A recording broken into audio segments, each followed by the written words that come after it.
नमस्कार, आपलं स्वागत आहे आयकॉन स्टील प्रस्तुत बिल्ड आयकॉन या उपक्रमामध्ये. आज आम्ही आलो इस्लामपूर सांगली इथं आणि माझ्यासोबत आहेत यंग इंजिनियर महेश यादवजी, जे नुकतेच या क्षेत्रामध्ये अतिशय उत्तमरित्या काम करतात गेल्या काही वर्षांपासून आणि रेसिडेन्शियल प्रोजेक्ट्समध्ये त्यांची स्पेशालिटी असं म्हणायला हरकत नाही.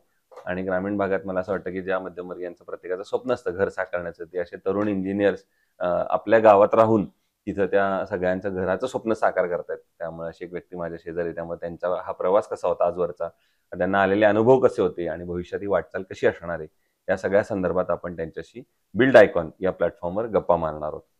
आपण गप्पांना इथून सुरुवात करूया. ते म्हणजे तुमची शैक्षणिक पार्श्वभूमी कशी होती, म्हणजे शाळा कुठली होती, कॉलेज कुठलं होतं आणि सिव्हिल इंजिनिअरिंग या फील्डमध्ये येण्यामागची प्रेरणा कुणाची होती?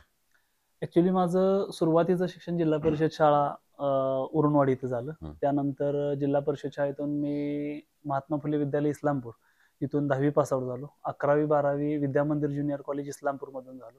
त्यानंतर diploma in civil engineering me Ashokrao Mane polytechnic किनी वाटार ह्या कॉलेजवर केलं. त्यानंतर 2 वर्षाचा अनुभव घेण्यासाठी मी पुण्याला गेलो. त्यावेळी सिव्हिल इंजिनिअरिंगचा अनुभव घेऊन मी ह्या क्षेत्रात आलो. ऍक्च्युली माझे वडील सेंटरिंग कॉन्ट्रॅक्टर होते. मग सुट्टीच्या दिवशी ज्यावेळी मी साईटवर जायचो, हळूहळू सिव्हिल ट्रेडविषयी आवड निर्माण झाली. त्यामुळे मी सिव्हिल ट्रेड निवडला आणि 2015च्या डिसेंबरपासून स्वतः व्यवसायात आलो. आज 9 वर्ष झाली पूर्णपणे या व्यवसायात कार्यरत. यामध्ये असा कुठला प्रसंग झालाय की जेव्हा वडील आणि तुम्ही पण एकाच साईटवर आहे?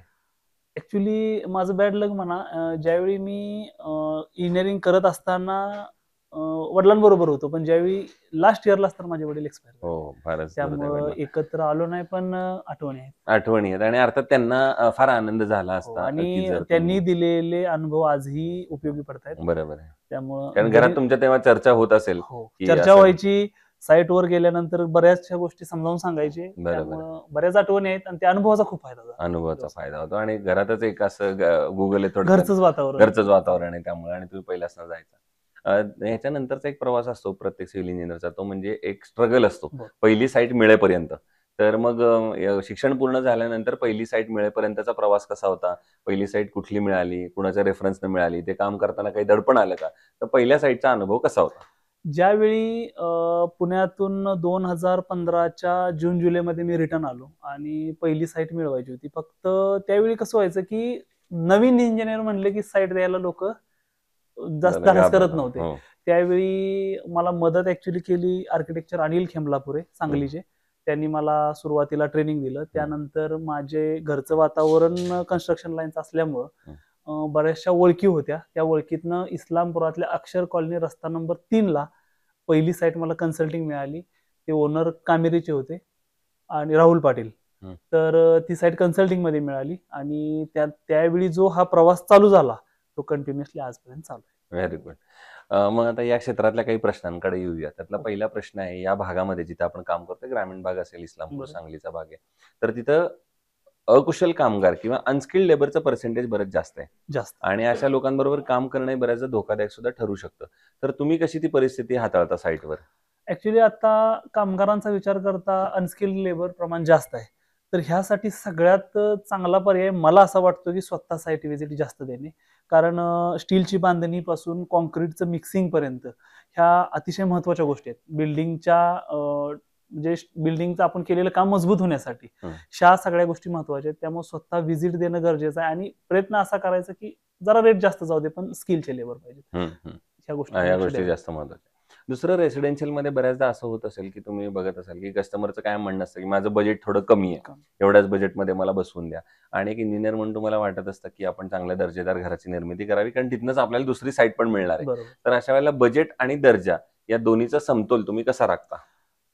पहिल्यांदा तर ज्यावेळी आपण आरसीसी काम करत असतो ते बिल्डिंगचं मूळचं हाड आहे, त्यात कॉम्प्रोमाइज करून चालणार नाही.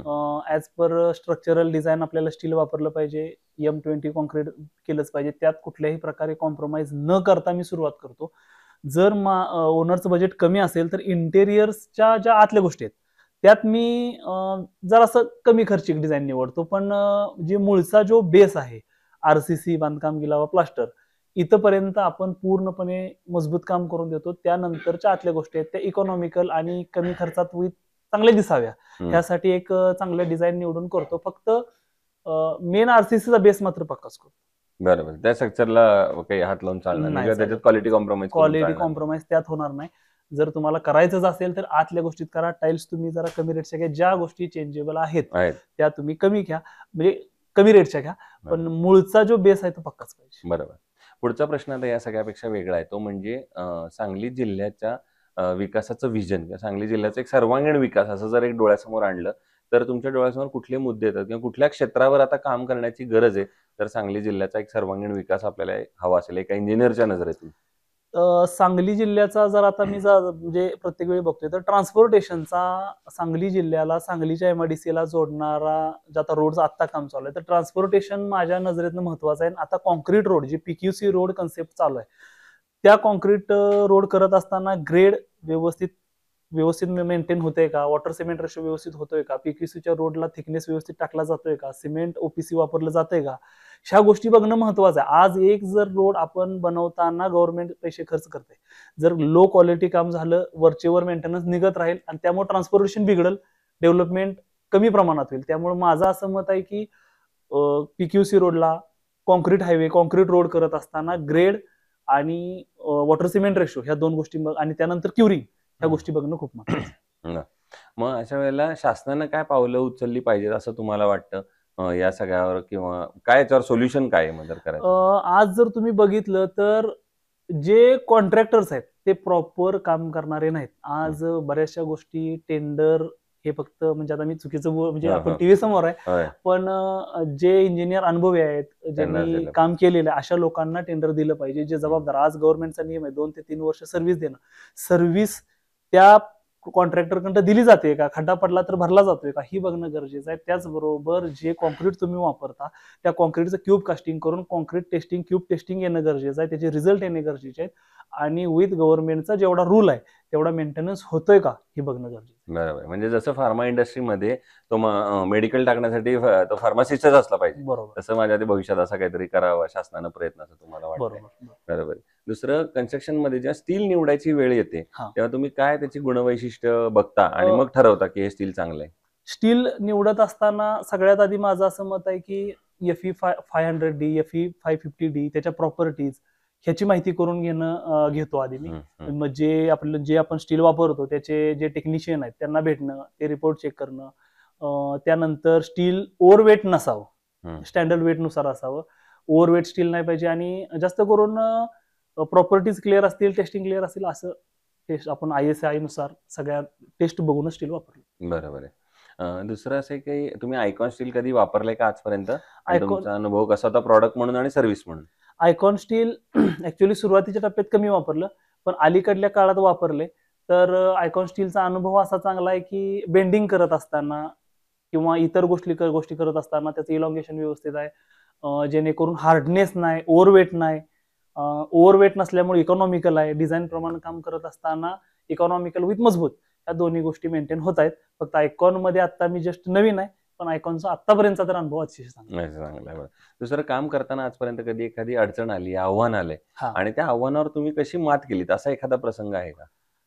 ऍक्च्युली व्यवसायात म्हणत असाल तर कोरोना, रशिया युक्रेन युद्ध, रेट वाढले, स्टीलचे रेट मला आठवतंय 38,000 वरून 90,000 पर्यंतचा प्रवास झाला. अशा वेळी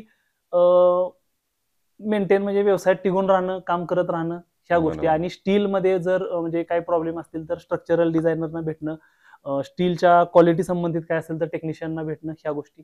कॉन्क्रीट संदर्भात असेल तर त्या सिमेंटच्या कंपनीच्या टेक्निशियनना भेटून त्याच्यावर उपाययोजना, ह्या गोष्टी आपल्याला कराव्या. पण हे तुम्हाला फार एक इंजिनियर म्हणून अवघड जात असेल की एखाद्या जागतिक प्रश्नाचं उत्तर एखाद्या गावातल्या छोट्या घर बांधणाऱ्या माणसाला सांगायचं की आता तुझ्या घराचा का रेट वाढलाय, कारण अशी जागतिक समस्या मोठी आहे. बरोबर. लोकांना क्वालिटीपेक्षा आजकाल रेटवर लक्ष आहे. बरोबर आहे. आणि आता अगदी शेवटचा प्रश्न ते म्हणजे तुमच्यासारखे जे या फील्डमध्ये आता नवीन तुमचे पुढचे ज्युनियर्स येत आहेत, मित्र येतात, तर त्यांना तुम्ही एक सिनियर म्हणून, मित्र म्हणून काय सल्ला द्याल? मी सगळ्यात महत्वाचा त्यांना असा सल्ला देईन की स्टील डिझाईन, सिमेंट, ह्या सगळ्या गोष्टीचा अभ्यास करून त्यांनी वापरावं. कमी रेटमध्ये काम न घेता योग्य रेटमध्ये घेऊन स्टीलचे स्ट्रक्चरल डिझाईन, सिमेंटचं प्रोपोर्शन, ज्या मजबूतीच्या गोष्टी याच्या कधीही चेंज होऊ शकत नाहीत. बिल्डिंग एकदा बांधली की ऍव्हरेजली 40, 50, 60 वर्ष टिकणार आहे. तर त्यासाठी असणाऱ्या महत्वाच्या गोष्टी स्टील, कॉन्क्रीट, ह्या गोष्टींवर प्रॉपर लक्ष देऊन ग्रेड वाईज आणि स्टील सुद्धा व्यवस्थित माहिती घेऊन त्यांनी काम करावं, डिझाईन प्रमाणे काम करावं. जेणेकरून काही गोष्टी चेंज करता येतील, त्या लो रेट चालतील, पण ज्या महत्वाच्या आहेत त्यात कॉम्प्रोमाइज करू नये. व्यवसायात टिकायचं असेल तर ब्रँडनंच काम करावं. त्या बात. सो हे होते इंजिनियर महेश यादव आणि त्यांनी सांगितलं त्याप्रमाणे जर खरंच व्यवसाय टिकायचा असेल तर दर्जा ही गोष्ट किंवा क्वालिटी ही गोष्ट फार महत्त्वाची असते. क्वांटिटीपेक्षा तुम्ही किती प्रोजेक्ट केले त्याच्यापेक्षा तो केलेला प्रत्येक प्रोजेक्ट हा कसा केलाय हे जास्त महत्त्वाचं आहे. तर महत्वाचं. तुम्हाला जास्त भविष्यात कामं मिळतील आणि तुम्ही यशस्वी व्हाल. पुन्हा एकदा मनापासून आभार आणि Thank you. भविष्यात सुद्धा अशाच आयकॉनिक प्रोजेक्टची निर्मिती तुमच्या हातून घडावी याच आयकॉन स्टीलतर्फे मनःपूर्वक शुभेच्छा.